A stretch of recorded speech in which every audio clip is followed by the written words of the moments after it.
Oh,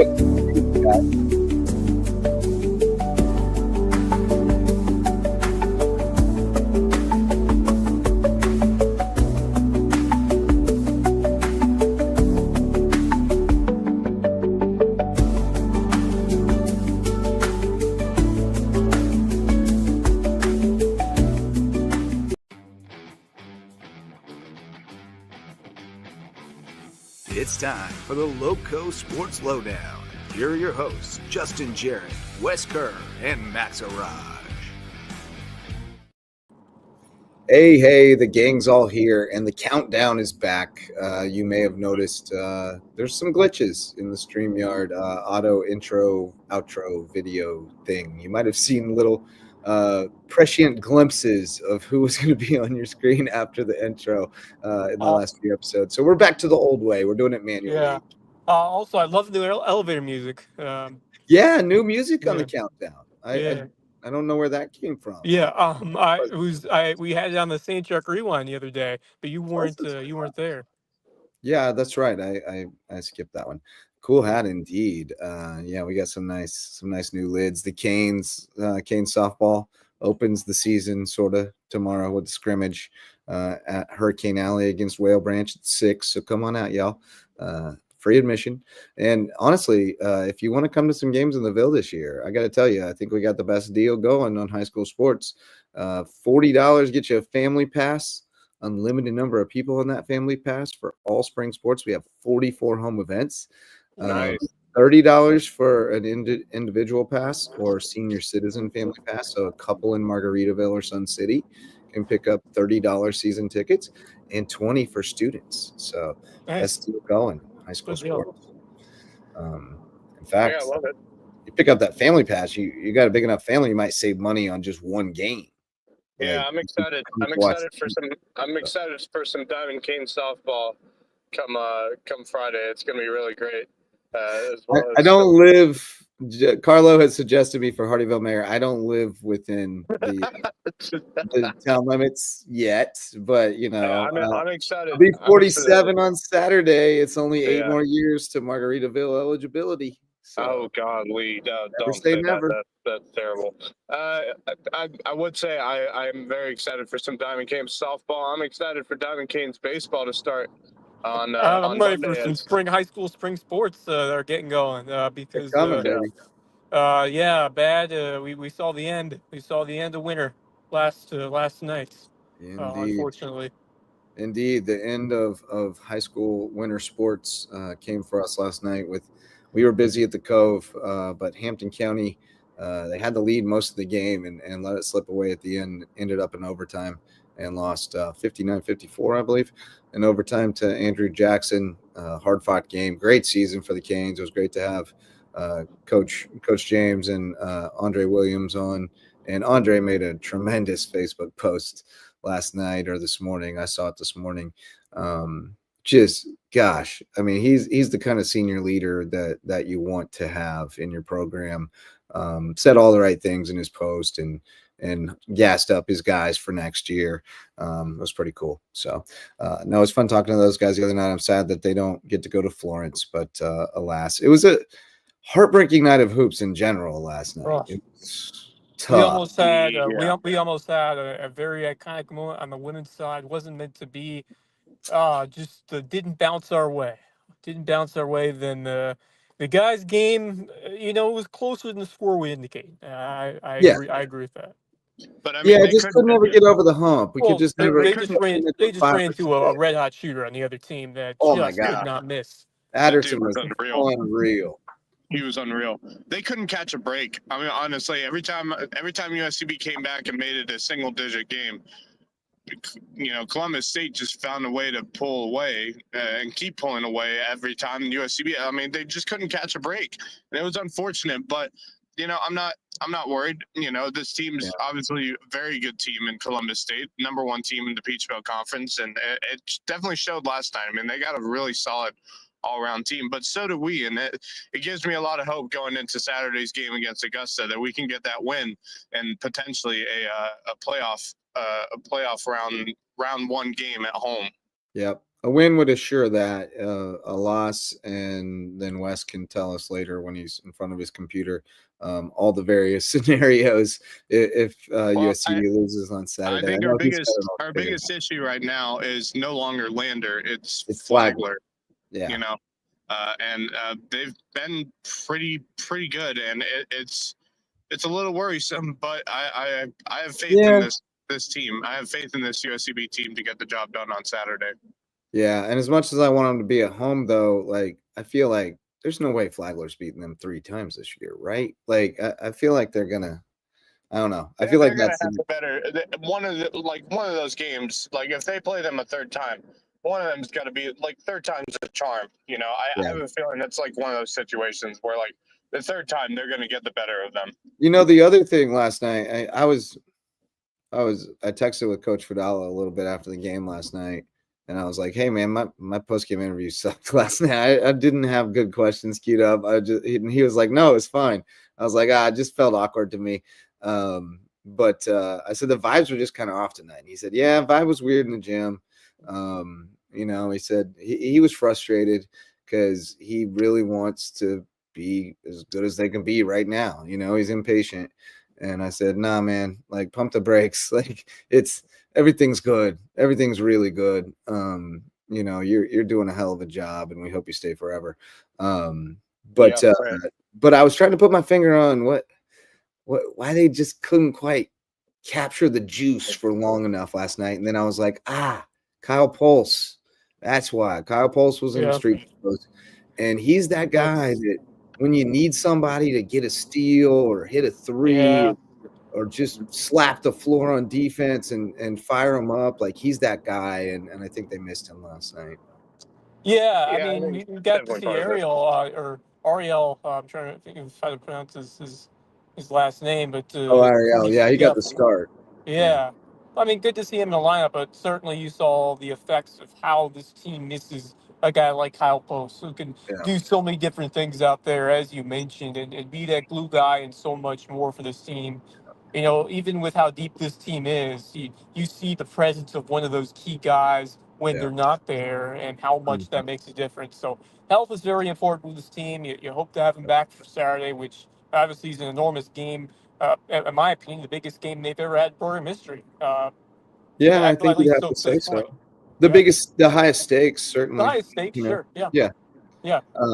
But we'll hit pause there because we'll get back to USCB here in a little bit. But let's shout out our presenting sponsor tonight, our all-star sponsor, Mickelson Law Firm. They've been with us the longest. They were our first sponsor back in 2017 and still supporting us today. We appreciate all their help in building this platform to celebrate local sports and shine a light on the teams and student athletes in the Low Country. And we hope that you'll support them. If you have legal needs, call on Mickelson Law Firm right in downtown Bluffton. They're our official real estate closing attorney and presenting sponsor of our Hilton Head Christian Academy coverage. And tonight they present our first guest. We may have multiple guests. We got some others lined up. Marcus Walsh joining us tonight from WHHI TV. What's up, buddy? Gentlemen, how are we? Happy National Chili Day.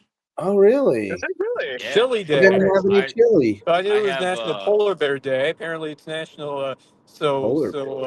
That's National Chili Day as well. Did you eat some chili? I have news in my parting thoughts. I sure did, and it was phenomenal. I have news in my parting thoughts. It was chili-related news, perhaps. Yes, absolutely.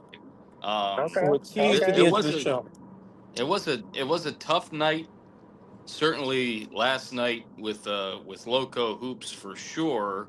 I was really impressed with that Hampton team. I talked about it, off and on this year because I only saw them in that Bobcat Classic, but that Classic was so long over the course of that weekend, and there were so many games that the schedule worked out perfectly for me, where they played in between matchups of teams that I had to see for my WHHI prep. So I had a chance to see both girls and guys play throughout that Bobcat Classic. And that guys team really impressed me. I think I had them in my rankings, in my top 5 of the guys rankings multiple weeks. If memory serves, I know I had them I think you and I were the first to put them really in there. Spearhead them in there. We both jumped on. really impressive team. And I kind of looking at the matchup and contemplating on going there last night, which I didn't, but I was thinking about it if my schedule would have aligned up This is properly. Donnybrook. Um, I was thinking maybe they'd have a shot, and then I saw the news this morning. I'm like, ah.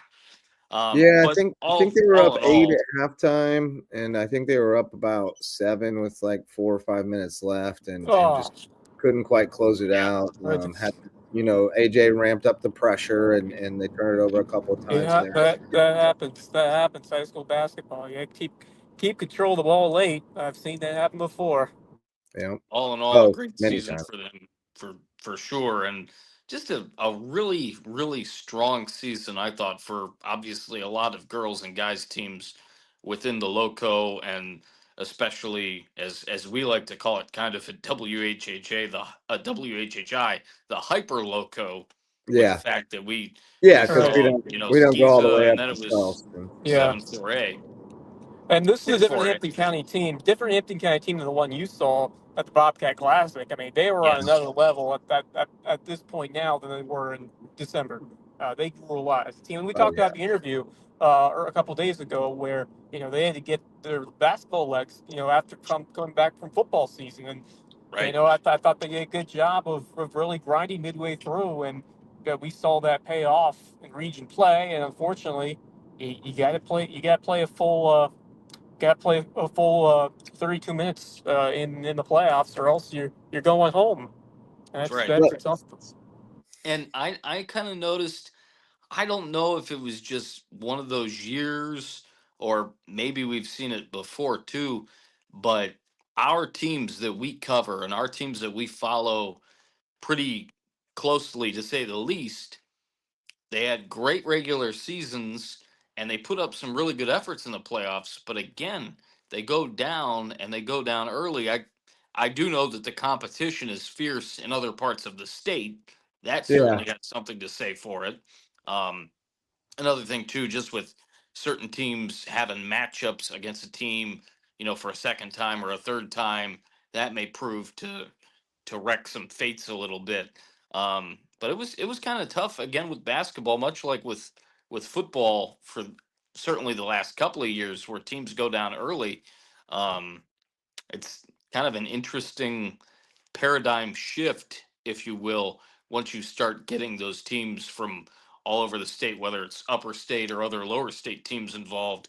But regardless, the Loco showed up and showed out big time this season. I'm really yeah. And impressed I with think you hit on everybody that I had a something. chance I to think you see. hit on something there, Marcus, that I want to kind of dive into a little bit, off the script, so to speak. But it's something that Rob and I have talked about a lot in trying to put our head around one Loco and what it's going to be and what its mission is and all that.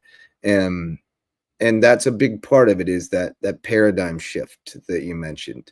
Yeah, We have to, I think for too long, we've allowed kids to be content with being good for here, and we need to push those kids that are the best here to be more than that, to get them, exposed to higher levels of play, and let them see what that looks like and get more. Yep. I We mean, have to see definitely help them that at the is depth. next what level, that is especially. what our friend Robbie has been preaching for years. I Yeah, mean, and there's that's what Rob and I have been talking about so much with One Loco, is how do we get our kids beyond good for here and thinking beyond that. Yeah, And that's where we want to get. We want this area, and we've gotten there in some sports, certainly. I mean, that's some huge in moments. soccer, in I'll tell you the volleyball, 2022 football in championship for Beaufort that still was LSU. huge, and it still will be Yeah, huge. Now, I will. can we see some other schools follow suit and deliver on some deep runs? In other sports, we have seen that as well. yeah, We got in hump and wrestling this year. May River, the Sharks. right, Now, it's just a matter of some of these other sports like basketball. Can you expand on the travel scene? Can you go out and right, challenge the best competition more often? Because it's great to be the best here, but yeah, when you go beyond, it's sometimes the right. competition jumps up, and you Well, need to because be. I mean, it's like, Wilson and Crestwood, for example, playing 3 times this year. Like Bluffton didn't play anybody as good as them all year, And so it was just, had they seen something like that a few times before they played Wilson, they might, it might have gone differently. But it's hard. It's hard when you're the best around here. Like, you got to kind of venture out, and it's a tricky thing. So that's what we're trying to solve as an area, I think, is how do we scale this up here where we've got more depth and more kids playing at a high level, training at a high level, and getting on to the next level. So it's not such a paradigm shift when we go up against a Florence school or a Columbia school or a Greenville school, that's where we're trying to get. Right. And Max has pieced out on us again, but we'll use that opportunity to, my guy seems to be frozen down. Oh no, he back. We'll use that opportunity to talk a little football, a little soccer with our friend from Whale Branch, Willie White. What's going on, man? Hey, what's going on? How you doing, Coach? How's everybody doing? Coach, what's happening? We're doing good, buddy. You still out at the field, huh? Yeah, we just wrapped up the last game over here. Had to check the middle school, make sure it was good. Now we're just trying to get everybody out the stadium and get them home and ready for school tomorrow. Very good, very good. So day 2 of the Warrior Cup, and Max rejoins us now from the studio. Day 2 of the Warrior Cup over at Whale Branch High, Whale Branch Middle, and Battery Creek. They got it at 3 different locations. You sent me the scores from last night, and we put those on last night in the Lowco. We had wins.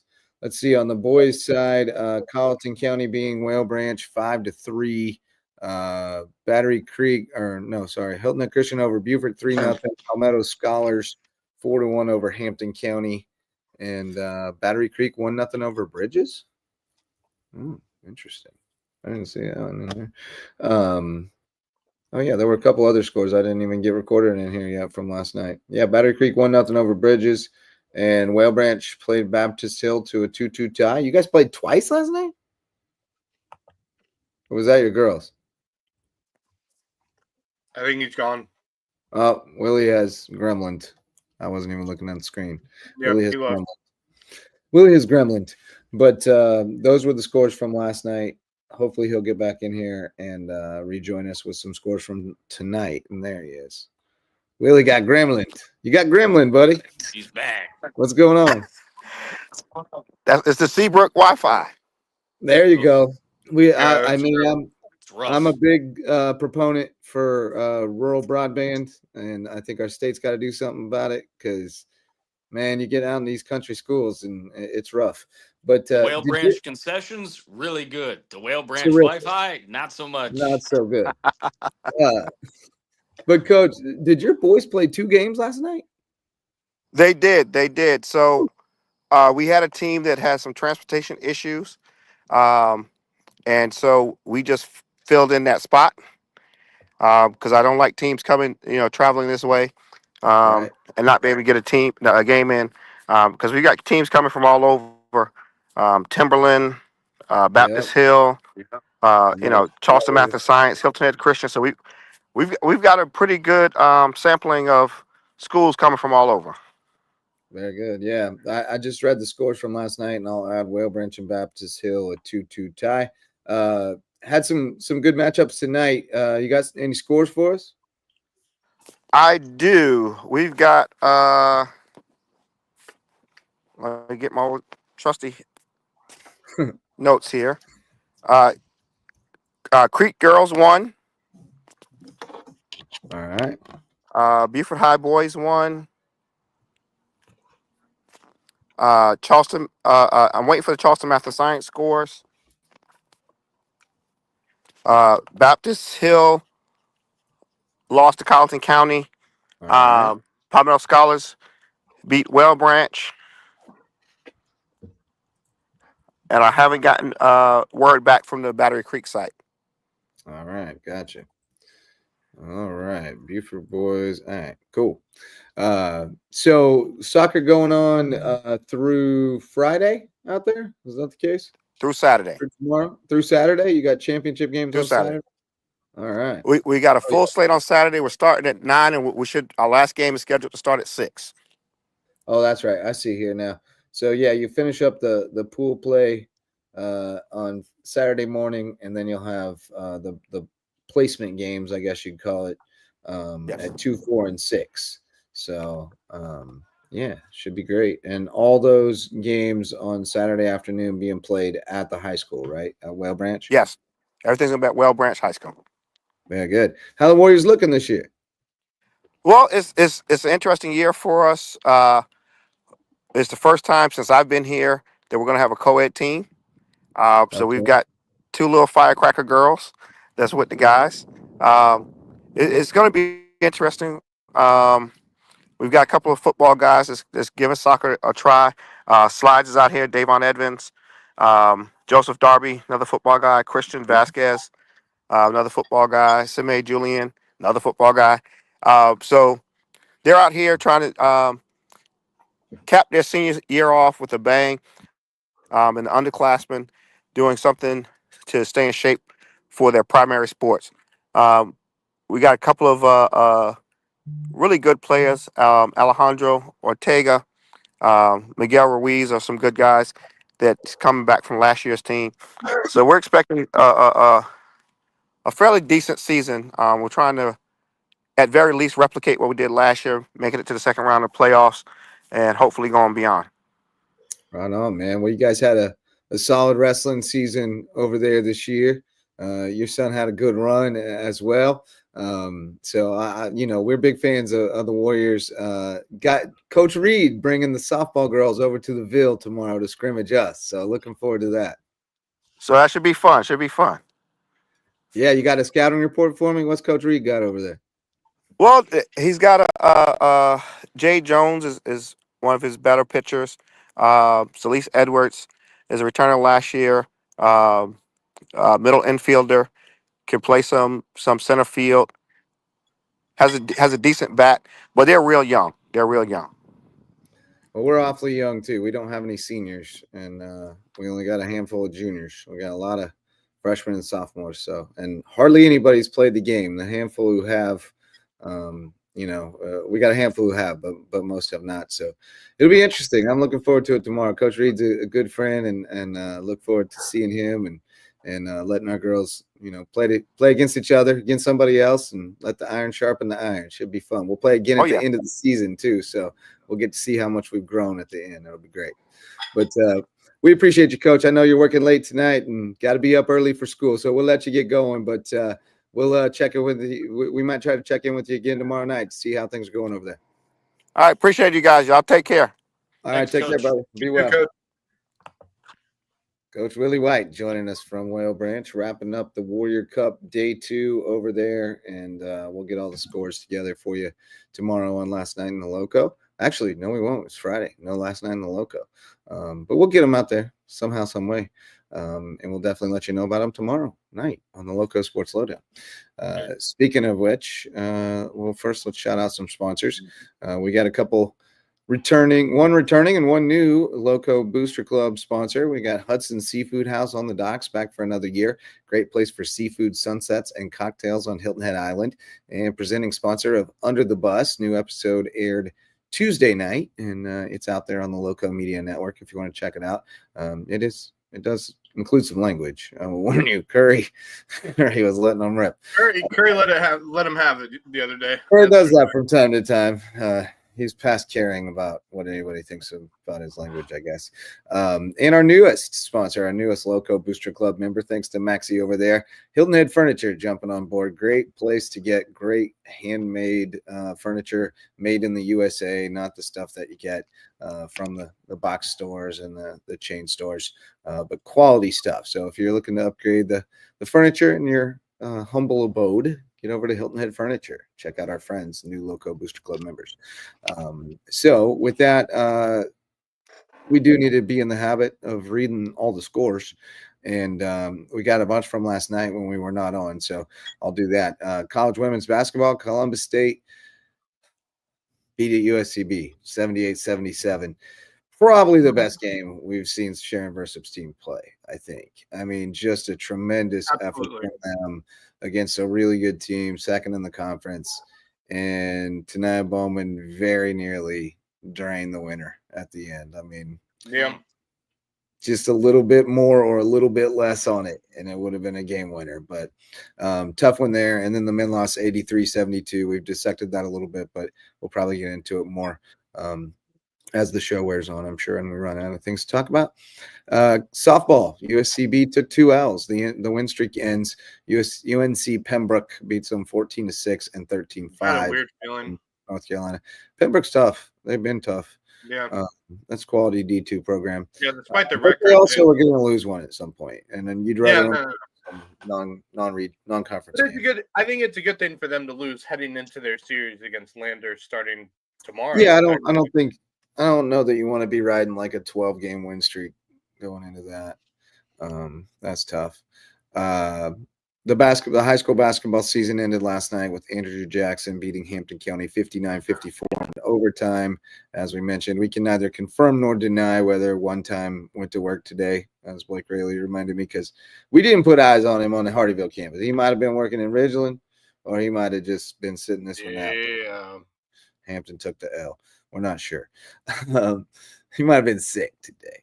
And then the Warrior Cup last night, Battery Creek on the girls' side, Battery Creek 8-0 over Timberland. Bridges Prep 9-0 over Carleton Prep. Beaufort 3-0 over HHCA. Selena Duncan with a hat trick. Boys, Colleton County 5-3 over Whale Branch. Hilton Head Christian 3-0 over Beaufort. Palmetto Scholars 4-1 over Hampton.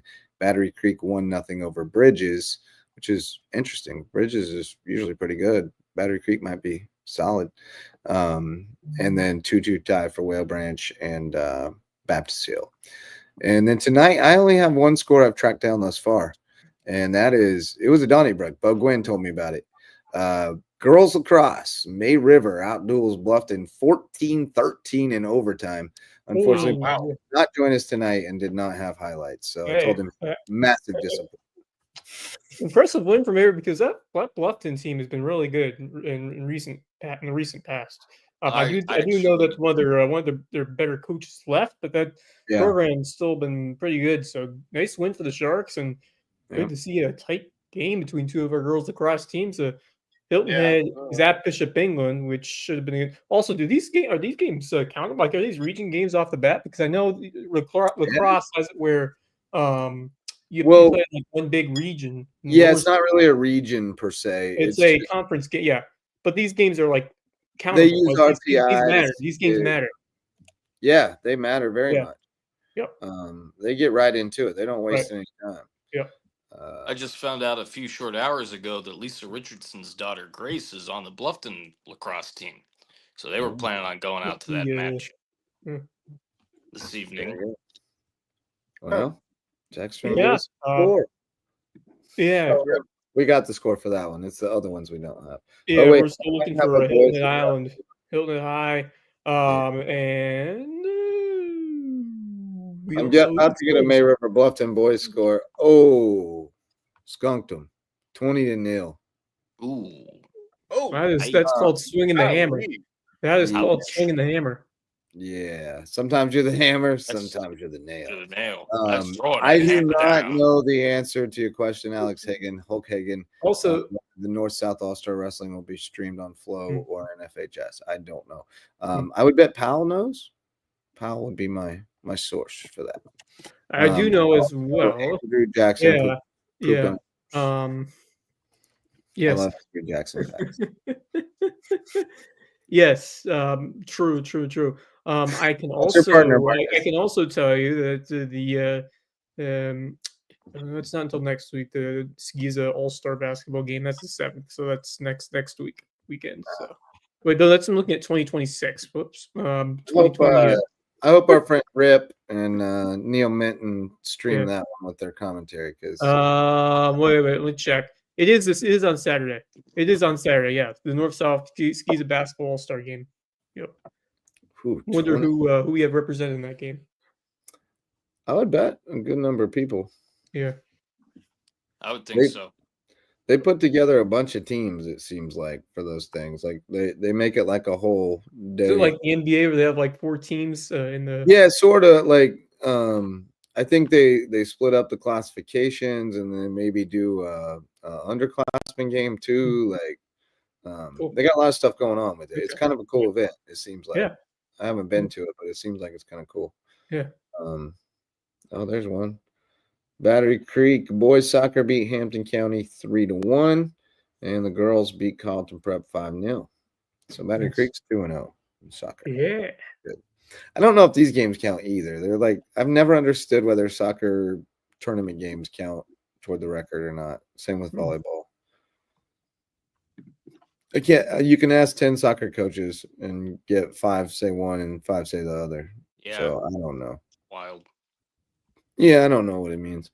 Are they friendlies? Or what? Isn't that what you call a scrimmage in soccer? A friendly? That sounds right. A friendly, yes, a friendly where it doesn't account for points, or like it's like the international friendlies when like 2 international teams play, and it's not like a tournament. So that's Right. example. Right. A friendly. So yeah, Friendly that may or may not be so friendly. right. Yeah, 100%. Sorry, I'm fading, boys. I'm running out of steam here. Real quick, if I can, I want to just say Yeah, that I was at get in there. WHHI today and had a chance to, and I know we had them on here on Saturday after the big win, but I had a chance to interview Richard Barron, Billy Nice. Barron, Connor Campbell, Ty Harpring, Brendan Nice. Moore, Jake Sheehan, Luke Eanes, Finn Gregory, Tyler Britschke, Alston Adams. They all were in studio with me today. And Nice. had a chance, of course, to talk to Coach and talk to Billy, Connor, Ty, Brendan specifically. And we got the questionnaire on Monday, and I overlooked a couple of things because I wasn't sure if Allie McNair was going to do the interview or if I was going to do the interview. And she emailed me. She said, "You do it. You know more about Hilton Head Prep than I do." So I did it. And I was going over some numbers. Obviously, I had a chance to see them at the beginning of the year and then towards the kind of the beginning/middle part of the season. We tried to get them on our air multiple times, but with scheduling conflicts and whatnot, we unfortunately weren't able to do it.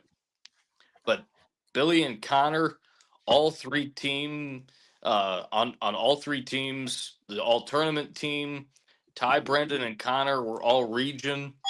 7 seniors, of course, and the load of them joined me today. They only had 9 players, which you guys know. I saw that number.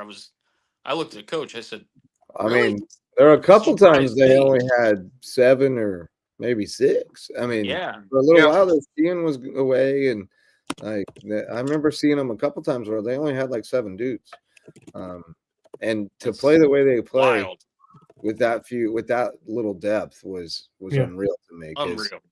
I mean, they play so hard and they run so much, work so hard at both ends of the floor, that, like a lot of teams kind of rest on offense, but not them, man. No. They work even harder on offense. So it was a testament to those guys, just their conditioning, and they're tremendous team. And I mean, look, Coach Barron was, they hit the jackpot there. He was looking for a place to retire and watch his kid play, and he ended up coaching. And if you look at that guy's resume, he didn't have the best run his last stint at Maine, but he had a really, really good career in college basketball. Was the head coach at Princeton. I mean, you want to wonder why they run Princeton so well. He was the head coach there for like 8 years. And took it with him and had a lot of we saw similar offense. We saw when Jared Faulkner was there, was that similar Princeton motion offense. Similar thing, yeah. It wasn't. So it was a perfect storm, right? He came to a place where they already understood the concepts, and he brought a high level of teaching the concepts, and he had a high level of high IQ basketball first kids who leaned into it, and it was tremendous. It was fun to watch. I mean, it was really a blessing. And by the way, sorry to turn to a different. No, I was going to get back to it in just a minute. But for USCB, are there? I haven't heard anything about Senior Day, like in terms of Senior Day festivities, but like, do we like? I assume that will be happening Saturday. I would assume so because we have some. Okay. Yeah. Yeah, the Jackal's dad, who introduced himself as Jackal's dad, which was awesome. He said, "We got one more on Saturday, and then I ain't coming back here no more." I plan to be in attendance. Looking Oh, yeah? forward to it. Good Yeah, deal. I wanted to get out there, at one point, and thought earlier this week, and then stuff happened. So I'm gonna really try to get out there Saturday. When you see me, turn left, and that's where you can drink beer. Good deal. Yep. Man, For sure. it's gone by so quickly this year. My gosh, it I really know. has. Has. I told Fudala last night, I was like, man, it sucks that there's only, like, it's got to end. Like, I know. It's been fun. we got to take a break until November. It's gonna be Yeah, but hey, like it goes back the off season. Even the off seasons go by fast. Like I remember, it's like as soon as you know it, like we're only a couple months away from basketball. So like it's it really really, cool though. It's really cool though that we get the last two at home because back to this point. I saw Bart's dad last night. He's only been in town a couple of times over the last couple of years. It's a long haul. Got to see him last night. We made friends last year, so it's good to see him. And by the way, the Jackals folks last night. What a performance by number 11 last Jackal. night. Unbelievable night. 8 out of 10 from 3. Oh my! 6 points. And then the English Rose, Shania, I met her mother last night too. Shania came up to me at the table pregame and said, "I've got to introduce you to my mom. She's over there." And I was like, "Yep, that looks like your mom. Yeah, I can tell. Looks just like her."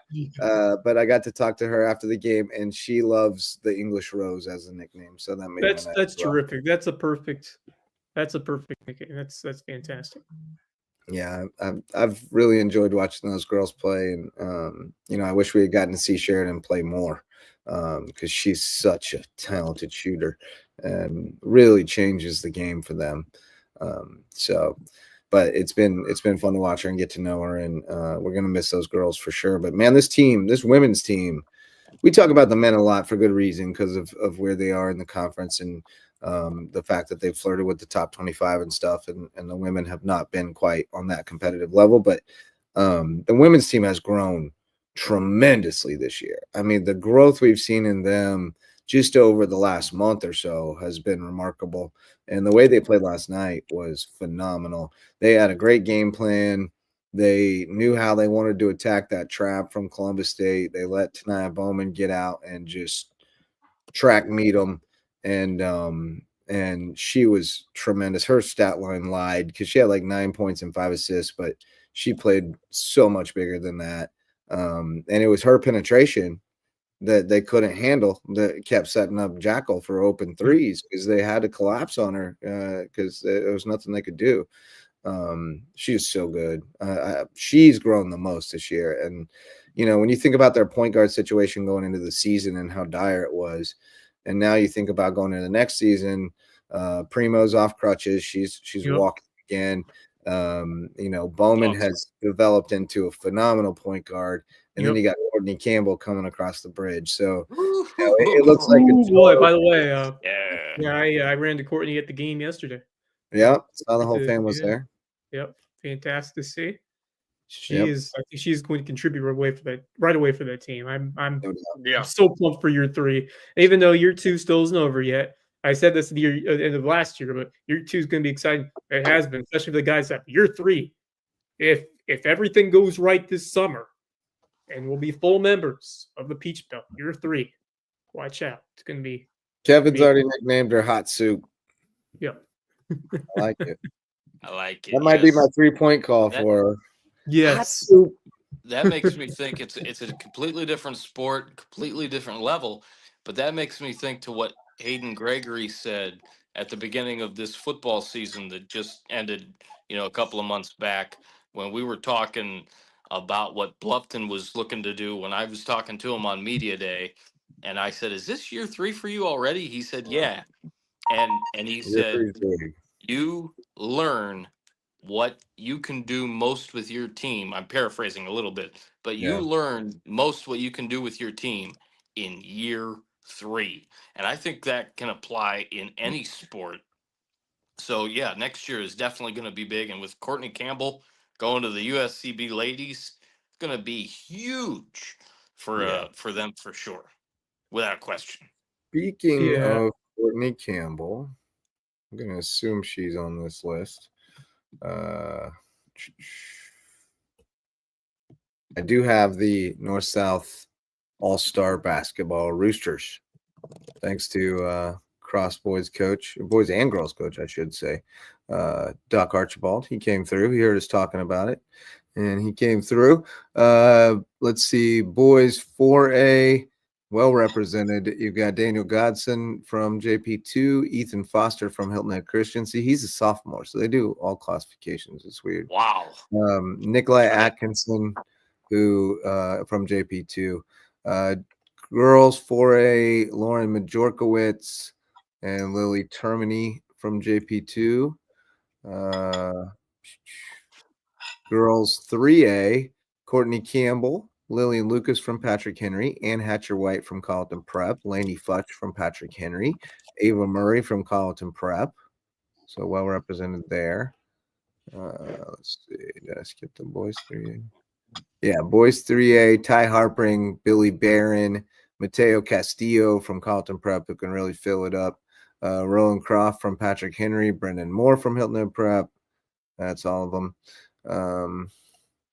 And then boys 2A, it says 3A, but it's 2A. Kellen Fripp, Antonio Banner from Thomas Hayward. That's all.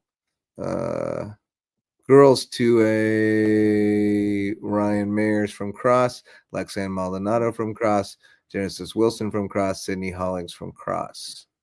And then boys, I don't see a boys. Oh, yeah, I guess we don't care about the 1As. We don't have anybody in the 1As. So that's all our peeps. We got a bunch of peeps. Yeah, good representation over there. Yeah, it's pretty cool. I don't know. I don't know what it looks like because I haven't been there, but it's conceptually, it's cool. Yeah. I think they used to do seniors only, and I think there were years where they couldn't find enough kids who were seniors who wanted to play in another basketball game at this point, right? Like if they weren't kind of they're moving on to something else. Yeah. And so I think I do remember a time when it was only seniors at these things, and now they've kind of made it more of like a showcase type of event, which is cool. Something SCISA can do that the high school league does not permit. They don't permit players with remaining eligibility to play in anything but sanctioned all-star events, and then they have so few of those. So I would love to see a little bit more opening up of that. To allow, because it was one of the things we had to try to navigate when we were setting up the Lowco basketball showcase, which of course was canceled by COVID and still waiting to ever happen, just because the logistics are so hard. And one of the big parts of it is that eligibility piece and what all the missteps you can make that could possibly jeopardize a kid's eligibility. It made me nervous because it's kind of tricky. Like high school league has some very weird rules, like underclassmen would not be able to play in that kind of thing, from what I understand. So it's kind of a tricky ordeal. But one of the things I think we need to address is just cleaning up some of that kind of stuff, because there's a lot of loophole stuff, like you can only coach them during these seasons unless you have an outside travel team, and then you can coach them all the time. And it's like, well, that kind of fuels the haves and have nots. Like, so if we can afford to have a travel team, we can practice year round, but we can't just practice at our field year round if we're not on a travel team. Like, I don't know, some of that stuff seems kind of wonky to me. So I hope we address some of that. Isn't that weird? Like, it's got to be an organized travel team. We can't just have practice in the summer unless we're on a travel team. Like, so stupid. Yeah, it does not make one bit of sense. Right. I mean, we're going to try to have a travel team because it's a tremendous benefit. But it's also a benefit that's not equally available to everybody. Yeah. You know, Right. the Yep. rich get richer, the poor get poorer situation. Mhm. So yeah, we're trying to address all that. There's a second Maxaraj. Oh, Maxaraj has shared something. It's for a little later. Don't worry. We have reached the 15-minute mark here, so I suppose we could start to wind down for a landing if we don't have any pressing news that we need to address. I still want to talk a little bit more about the USCB. Okay. Yeah, we kind of went to the women a bit, and just last night, and the game itself, and how great that effort was despite the loss, because I was incredibly impressed with how that team played last night. Even though they didn't get the win, I thought it was one of the best games they've played all year. And the fact that they didn't back down late, obviously a lot of that was the shooting of number 11 Bostic, who is just insane. I mean, 8 of 10 is outrageous. Yeah. She made all 8 3-pointers that USCB made in the game, and they just kept riding that stroke to stay in it. And unfortunately, it just didn't drop at the end for Bowman. My gosh. Uh, oh, oh, that would have been certainly been the most iconic moment in Sand Shark basketball history had that gone down. But that's sometimes that just doesn't drop for you. And heck of a game by Bowman, heck of a game by this Sand Shark team. I thought Katosi was great tonight. She was impactful in a couple of different ways, or last night rather. And then Shania Rose, she always, I mean, she fouled out the end, but I love the energy that she brought. Good She to have got her. like 3 garbage fouls called on her too. Yeah. I saw that. Yeah, that was tough. But and the guys' game, like I said, I think that even though Columbus State was the better team, USCB had their chances. Had they made a couple more shots, especially in the second half, they could have found a way to get back in it and really push Columbus State there at the end. Unfortunately, that wasn't able to happen, and they didn't get the best night shooting. But you mentioned how important Kyle was to that team.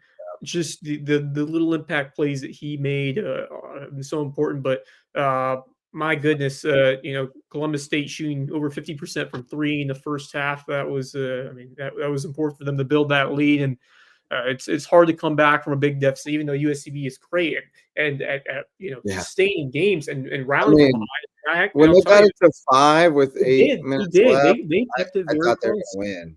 I did. Yeah. But Adderton, I mean, there were like 3 or 4 possessions. There was a big layup that stopped momentum. Rebounds. And when because the gym was going crazy, the defense chance. I don't remember who made the layup, but that was the momentum killer. And sometimes when you can do that on the road and take the crowd out of it, at least for a little bit, that is enormous. And Columbus State was able to do that a bunch. I also felt like there were 3 or 4 possessions where it felt like we got to stop, and then the ball got tipped out right to Adderton, and he just splashed a free throw jumper like it was nothing. Yeah, that's so many times. tough. That's tough, especially Women with how just needed to make a few more free throws, and they would have won. Oh, absolutely. I mean, it absolutely would have been a tighter game had they made a little bit more from the stripe. But that's something the women would have won if they just made. Oh, no doubt. 70% they would have won. Yeah, that's tough. Yeah, a couple miscues and a couple of just missed trips to the line that they always come back to haunt you in the end, especially when games are close, the way they always are in the Peach Belt. But real quick, going back to what's at stake on Saturday, especially for the men and women, unfortunately, are have their hopes were ended on Wednesday. But for the men, as of now, as we look at the standings, USC Aikens 2 games ahead of USCB. So USCB can't finish higher than 4th, but they still have a chance to clinch that home playoff game in the first round if they win, or they get some help from Georgia Southwestern if they knock off Flagler. Now, here's the thing. Flagler 9-8, 15-11, Georgia Southwestern 4-13. But Georgia Southwestern is playing for their season. They are tied for the last spot in the to get in the tournament. There will be a ton of motivation for GSW to win that game, and they'll be at home. So I'm telling you, that team is so much better than their record. so much better than their record. It wouldn't surprise me. Is that game at Flagler? It's at GSW. Oh, shoot. Man, see, I was kind of joking the other night in the group chat when I said GSWs are going to get one against Flagler, but I think they might. Well, they're tough. Yeah, I didn't think you were joking. Flagler. I didn't think you were joking. Well, I was hoping for the other scenario where, because had Lander won, they would have had to beat Aiken. They were playing Aiken. So, yeah. But obviously USV can take care of business and this won't matter. But if they don't, if it's a tight one and things happen to Peach Belt, I will say that Georgia Southwestern can certainly win this game against Flagler. Just because of the fact that it's an important game for them. It's the season is on the line because they're tied with Georgia College for that number 8 spot, the last spot, and to get in to the tournament. And it's they have played some teams tough this year. They played Aiken tough earlier. They played us tough. We beat them. We beat them 92-91 earlier in the season, and we both of our wins were one possession wins, 93-91 and 92-91. Yep. I'm telling you, they're a really tough team. Their record doesn't show it, but they are tough. They're a tough matchup, and they fight you. Very physical, very big. It's going to be good. And unfortunately, I have to be the bearer of more bad news. The long winning streak for USB softball is over. Swept at the hands of UNC Pembroke. I know 4 games in 2 days. It's always tough. 14-6 and 13-5 rather is your game 2 score. So shake those off quickly because the big games are this weekend. They'll be going to Lander Saturday and Sunday for the first Peach Belt series of the year. Yeah, and I want to give everyone an idea of just how good Lander is this year. 9-5 record. 2 of their 9 wins came against UNC Pembroke. Very solid Lander softball program. Yeah. And they're on the road at Lander. It's going to be tough for USCB, but I have confidence in them. I think getting a loss, like I said earlier, against UNC Pembroke, I think is what USCB. Not going to be the worst thing in the world to get humbled right before conference play and to kind of get yourself on the right track because you get to play your best every time, especially against a team like Lander. And there certainly was history between those two teams last year. Things did not go our way. So that's all I'll say about that. Yeah, I remember that last year. I don't want to remember it, but I do remember it. But the highlight in the Cove the other night, I think we can all agree, was Finnegan in his tuxedo receiving his Peach Belt Conference Mascot of the Year award. Got me the background there. Yeah. Oh, yeah. How about that? And I think the cool thing is, first of all, congratulations to Finnegan. What an honor. As the presented by Dave Brunk. And then we honored him afterwards for his helping. And then Finnegan danced. Yeah, victory dance for Finnegan. Love it. He's looking fly in that suit, man. I'm telling you. Yeah. He put on 3 different fits last night. He was in the tails to receive his award, and then he was in the ref uniform, standing with the refs during the starting lineup. And then he had on his basketball uniform when he went out to get his award again, because they presented the award at halftime of both games, so he got his award twice. And then the funniest thing with Finnegan of the night was when he was doing his Finnegan stomps. Stomps real loud. And well, there's one time I don't know. Great question. Roman Son from the great point guard for Columbus State. Looks over at him and goes, "You're going to tear your ACL, man." Oh wow! There's one time in the game. Really funny. I said, "Sharks don't got ACLs, man."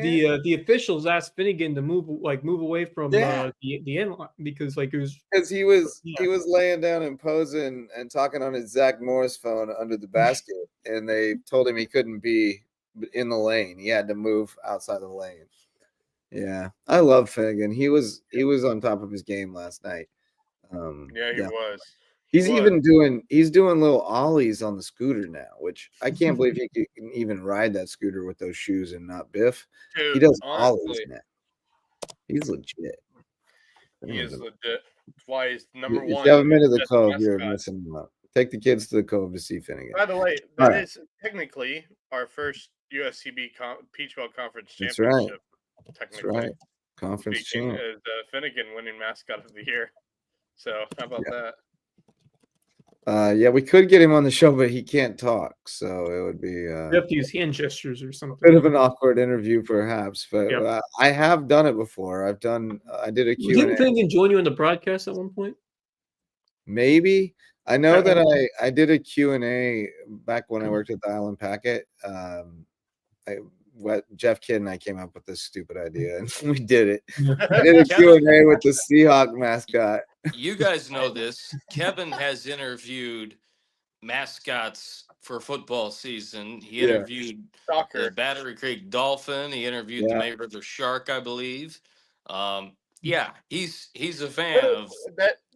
That's not really shocking. Knowing Kevin would go and interview the mascots, wouldn't he? Yes, that is Kevin Libby for you. Absolutely. No question. All right. Well, now we're in the final 4 minutes, so we're actually going to wind it down. We got some more sponsors to shout out. Base Hit Life, baseball and softball themed apparel.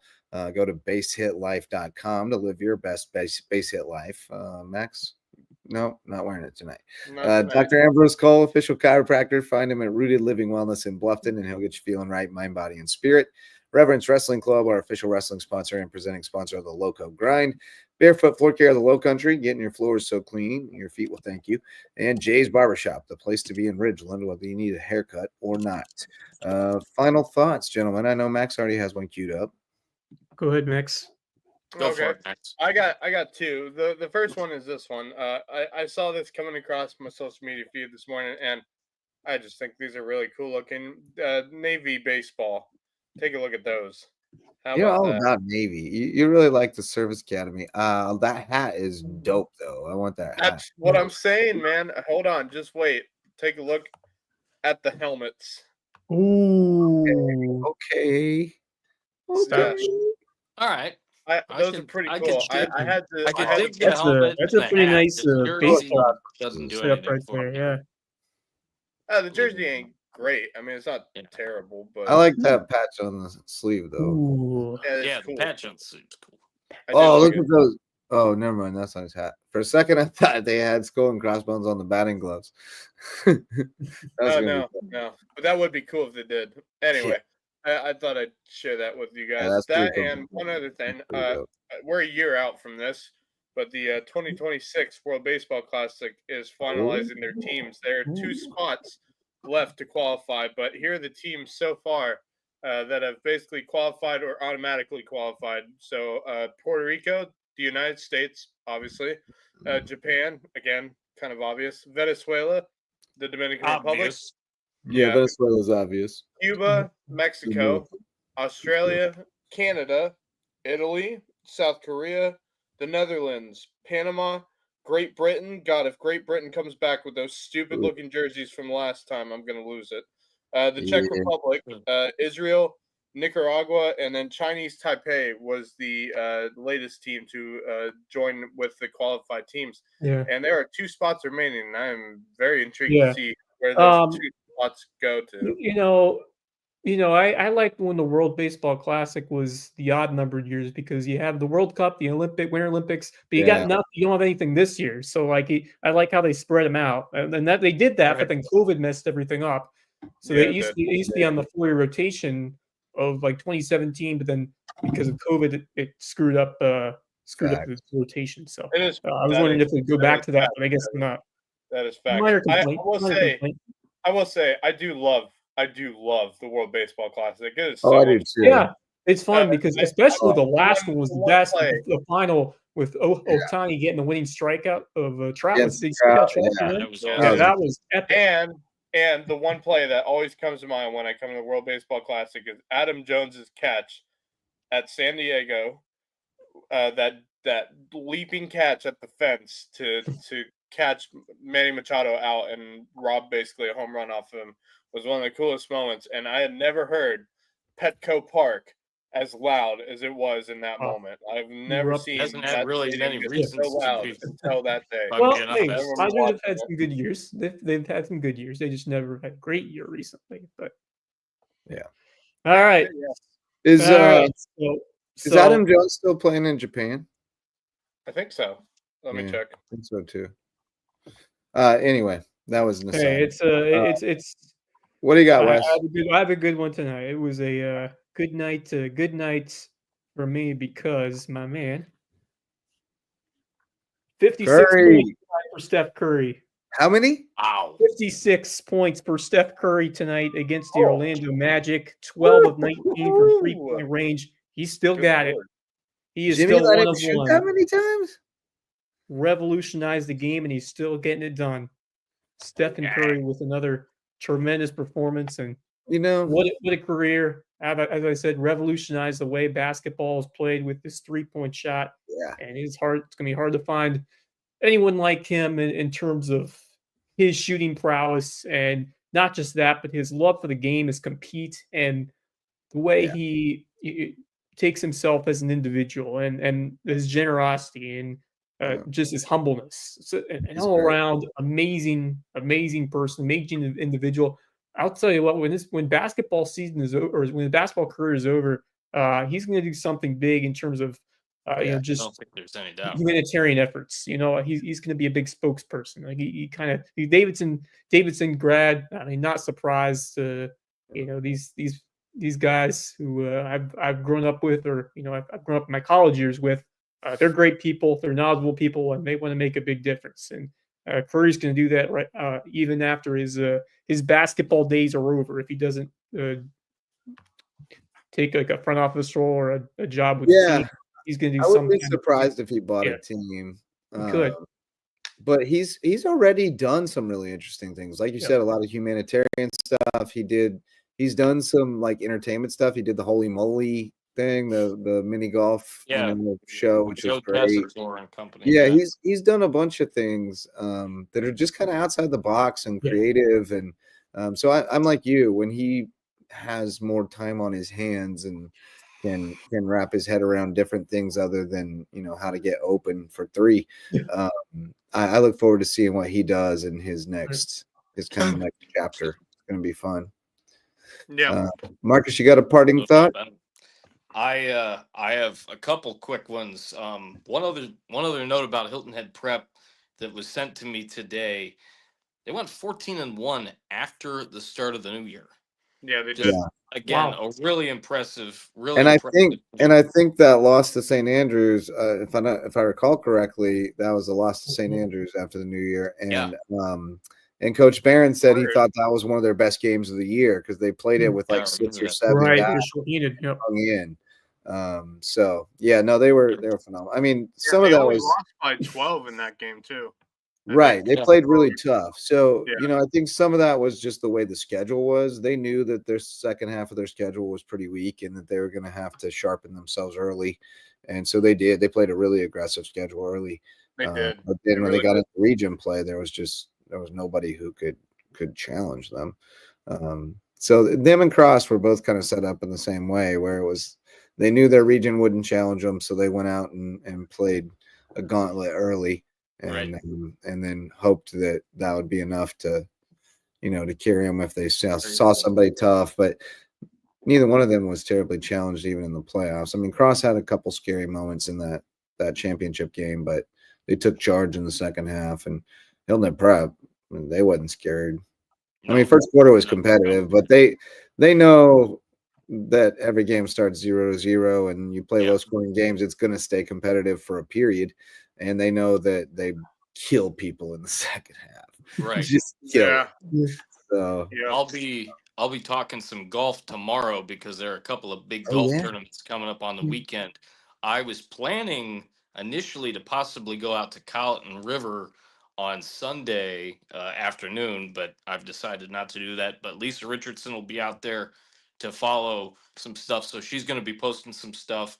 but I've got some info on that tournament for you guys tomorrow. And then I will be at the Darius Rucker Intercollegiate on Tuesday morning. Nice. So I'll be bringing some of that to the table tomorrow. But I want to talk about this chili. Yeah. Oh, My goodness. I am obviously a carnivore at heart, and I can shovel it in with the best of them. If you guys have not been to, especially the Bluffton location of One Hot Mama's, because that's where Sam and I went tonight, good spot, and received this chili yet, it is a gift. I mean, I don't know that I've had the chili because I'm a barbecue guy, so I always go barbecue there. Like listen to this, JJ. It's right up your alley because I'm a barbecue guy too.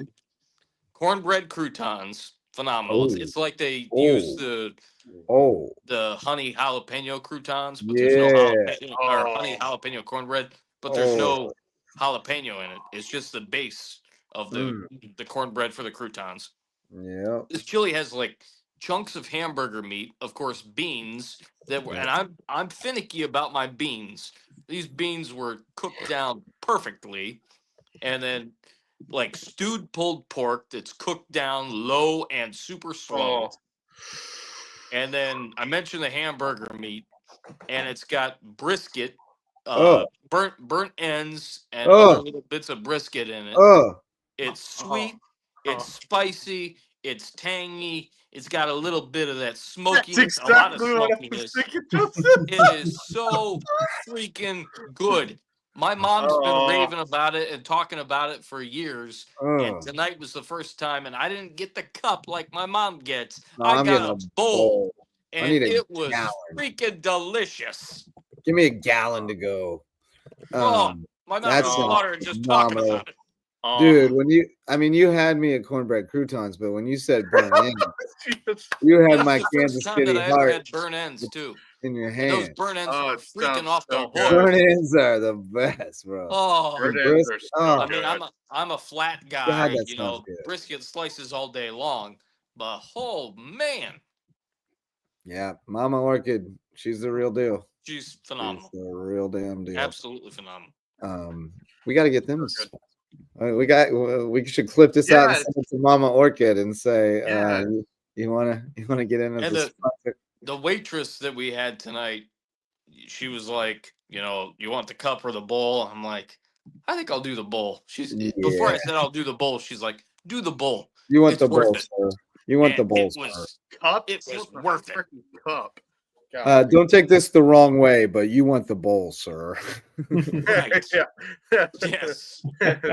Give me the bowl. Honestly, at that point, it shouldn't be an option.